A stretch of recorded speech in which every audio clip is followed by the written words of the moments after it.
I'm Dina Brown, certified financial planner professional and certified divorce financial analyst, and the founder of Bag Lady Divorce, empowering women before, during, and after divorce. Get your money. So today I have a special guest for all of you.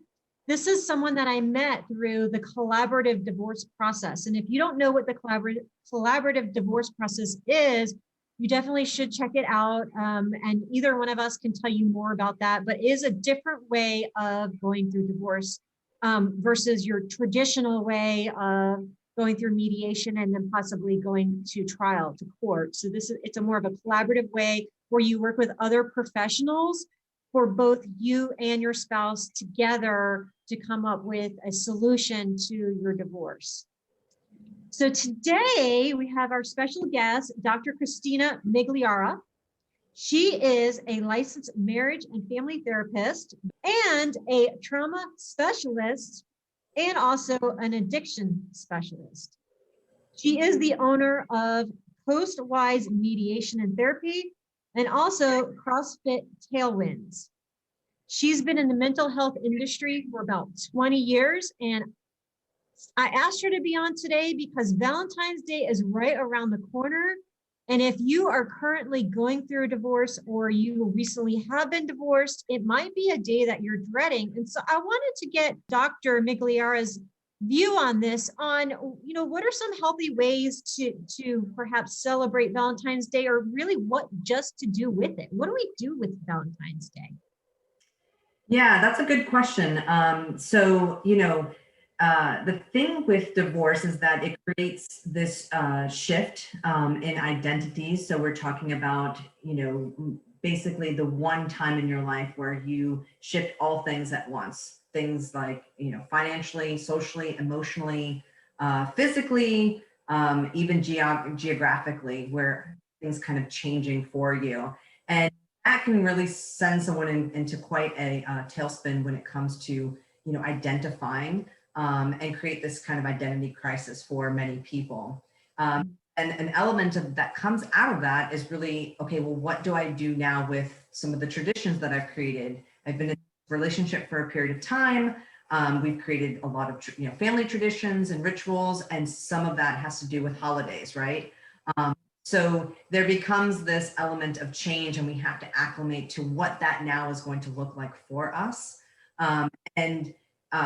That poses a little bit of a challenge for some people. So with respect to Valentine's Day, it's no different. So what I've talked to, people who are coming out of Valentine's Day, ladies and gentlemen, that kind of like, get this negative association with Valentine's Day because it's the love and it's supposed to say a couple in this relationship is to redefine it. Okay, so how are we going to redefine it and what it looks like for you now? So you've transitioned, maybe you're newly divorced, maybe it's a year out, and you still haven't quite figured out how you want to create this association with Valentine's Day. And so rather than getting caught up in the negativity of, I hate Valentine's Day because I'm in a relationship, how can we make that holiday work for you?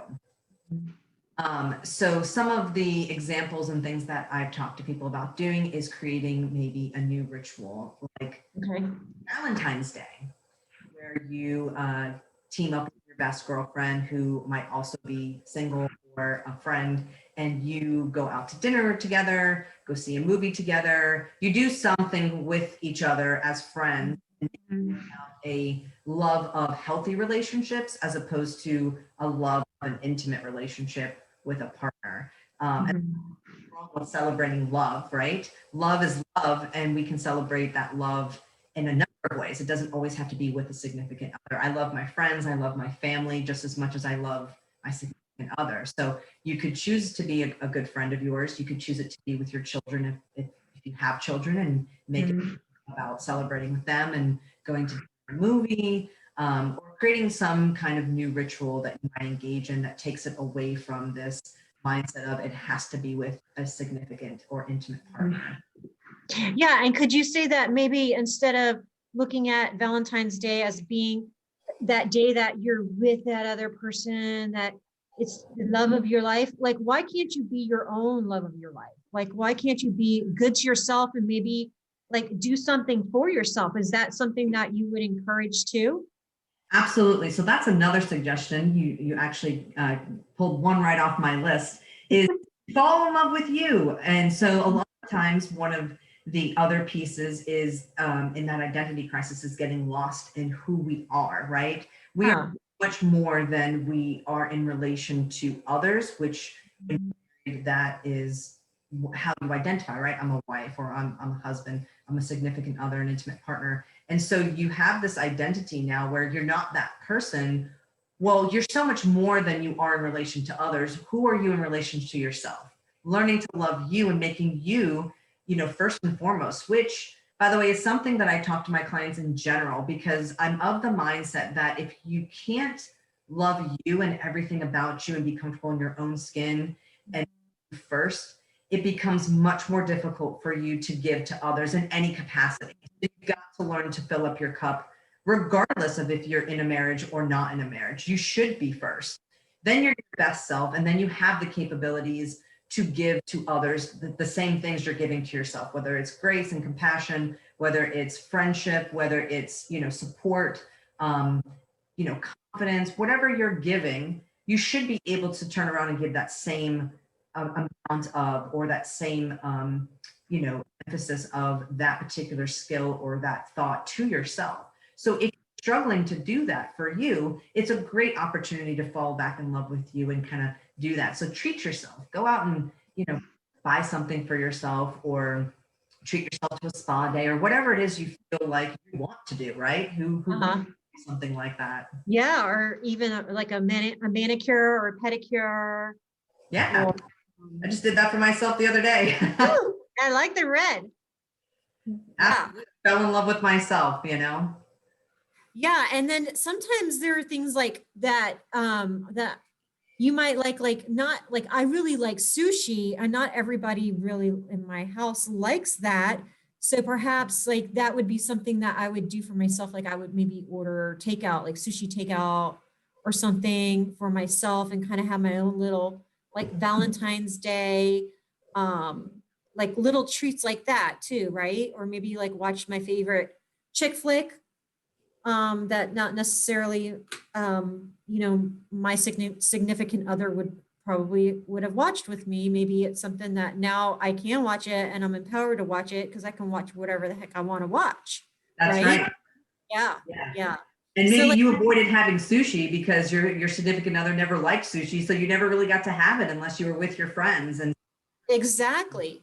Yeah. No, it's so true. It's so true. So like, I guess what you were saying too was that you can even make it like a girls' night out, or maybe a girls' day in, or something like that, where you get together with a really good girlfriend or a group of friends. And it would be safe to say you can invite your single friends and probably your married friends too, just like, but make it a girls' night. What do you think about that? Absolutely. I mean, here's the thing, like there are a lot of couples who don't even like participating in Valentine's Day. So to your point about including the single and the married people, maybe those married folks want to participate and do more of a group thing because it's, that Valentine's Day type of situation, and you guys get together and you do a little something that everybody wants to do, and you have fun and giggle kind of like you were when you were back in high school and college. And the guys, the ones that come in from relationships don't really want to participate in that anyway. So it's not a loss there. It's probably a win for them. Not everyone feels the same way about Valentine's Day. And that's just more of a social and cultural norm that we have, Hallmark and a lot of these other major brands have taken that for marketing purposes. And of course, that's how they make money. And so that's how they make money. Yep. Let's make up another holiday so we can make some more money selling red stuff and hearts. Absolutely. Yeah. Hence I'm wearing red. See how, cliche I am right now. Well, but it's fun when you make it fun. You don't necessarily have to go out there and spend a ton of money to make it matter. Like you said, you can make your own traditions. You can kind of do kind of do things that you enjoy doing or you like doing. But you know, it's fun. I wore a pink jacket today because I knew we were going to talk about Valentine's Day, and it's kind of fun. But on Valentine's Day itself, I might wear something red. But my husband and I, we don't go out on Valentine's night for dinner because it's so packed. I don't know if now because of the COVID, if it would be that way, but I don't like big crowds anyway. So it's kind of like, to me, a little bit stressful. I rather just stay at home. Sure. And I actually wore red and did my nails red because that color looks good on me. Not It does. Valentine's Day. So I was like, oh, red's my color. Well, I'm going to wear red. It just happens to be a conversation about Valentine's Day, and that worked out. But I'm a fan of pinks too. So I'm happy you wore pink and I wore red. And I think red's a power color. It is. It makes you feel powerful. I'm all about empowerment. That's like a big premise of my practice and what I do. And in fact, like the whole mission I have around my practice and my wellness center is to mentally and physically empower people. Tell us more about that.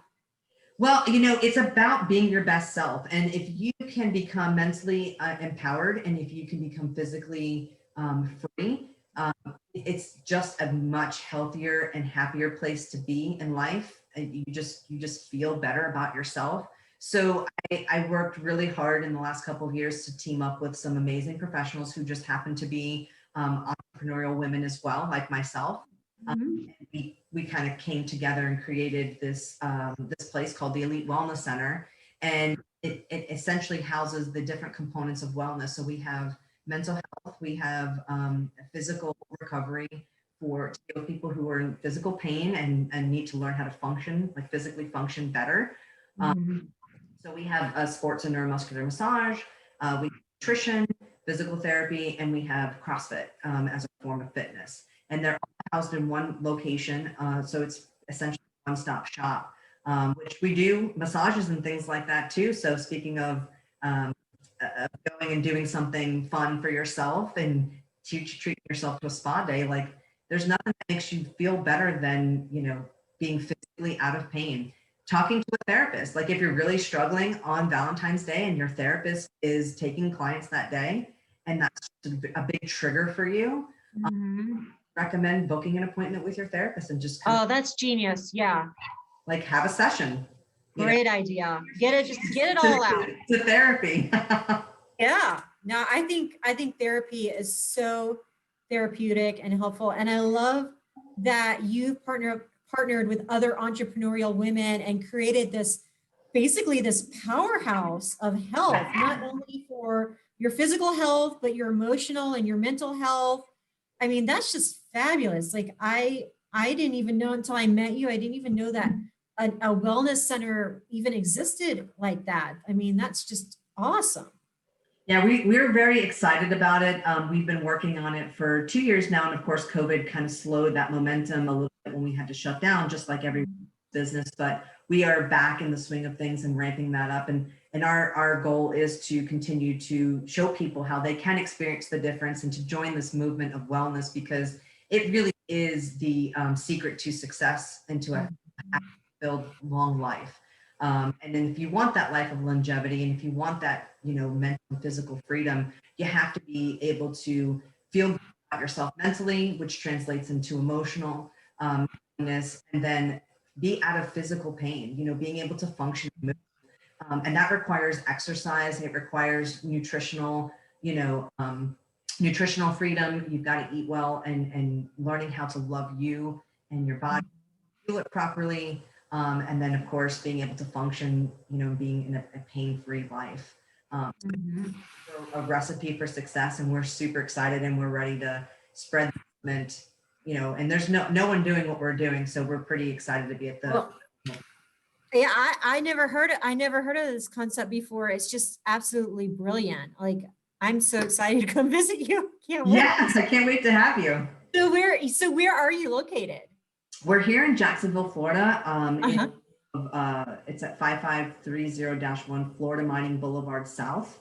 So it's in the south part of Jacksonville, and it's in a unique location But to do what we do, we needed that kind of facility. And it's great because it really has the spa side of things where we do a lot of spa work, as well as the space to do the exercise and fitness we do. And you know, it's very spacious and open, and just you walk in and you just feel like the stress leave you behind as soon as you walk through our doors. I mean, it's amazing. It really is. It's a wellness center, like you said. What you would expect and more. Yeah. And Yeah. so I'm not sure if everybody got the address, but what I'll do is I'll put a link to your website on Absolutely. the video, so that if anyone is interested in checking you guys out, they can just go to your website, see where you are, give you a call, shoot you an email. So that's probably the easiest way for them to get a hold of you, I would think, is just to look you up through the website that I'll post with the video. So any last remarks you want to give any of the ladies out there about the upcoming Valentine's Day and loving themselves? You know, the thing I would say that's the most is really that, just to learn to love yourself again. If you feel like you kind of lost that, and figure out what your purpose and your why is. You are so much more than how you identify in some of those different life areas. As you know, being in a relationship with someone else. So being able to kind of pull yourself out of that and looking at you and who you are and what makes you happy and what drives you and your purpose it's really an exciting opportunity. So rather than looking at it as, oh my God, I'm no longer married. What do I do and how do I live my life? Think of it more as, and reframe that into, what an opportunity for me to have this chance to see who I really am and what really drives me. And I can't wait to explore that journey. And, you know, where that's going to lead me is really exciting. Who knows? Endless potentials and possibilities. Yeah, that's awesome. I love that. Yeah. So I want to thank you so much, Dr. Christina Migliara, for being on today. I know that we may or may not know the impact we've had, but I know that this video will have an impact on some women's lives just by watching it. And if we just touch one woman, it was totally worth it. So absolutely. Yeah, thank you so much. And I can't wait to come visit your wellness center.